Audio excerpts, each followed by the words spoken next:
বহুতে কয় ল'ৰাই কান্দিব নাপায়, ল'ৰাই নাকান্দে বুলি কয়। ল'ৰাই কান্দে কিন্তু ল'ৰাই বহুত হেৰি মুখা পিন্ধিব লগা হয় ল'ৰাবিলাকে। থাপ্পা এটা লগোৱা আছে ল'ৰাই কান্দিব নাপায় বুলি। ৰেচপনচিবিলিটিজ দিয়ে নহয়। মই এতিয়া ঘৰৰ পৰা মোৰ বহুত বেছি ৰেচপনচিবিলিটি দিয়া নাই কাৰণে মই লোৱা নাই। মোৰ 28 কমপ্লিট হ'ল কালি, কিন্তু হ'লেও ইট ইজ দেৰ। এনেও মানে ক্লাউডত হ'লেও আছে, মই জানো এই মা দেউতাক মই চাব লাগিব।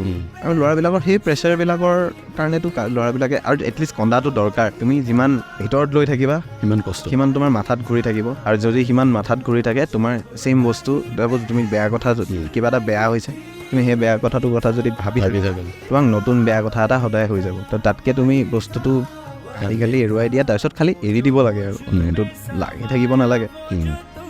ল'ৰা ছোৱালী বুলি কথা নাই আৰু, দিজ আৰ জাষ্ট ফিলিংছ, আৰু ফিলিংছবিলাকে যেনেকৈ এক্সপ্ৰেছ ৰিয়েক্ট কৰিব দিব লাগে আৰু, লুকুৱাই কি কৰিম, ৰখাই ৰাখিব।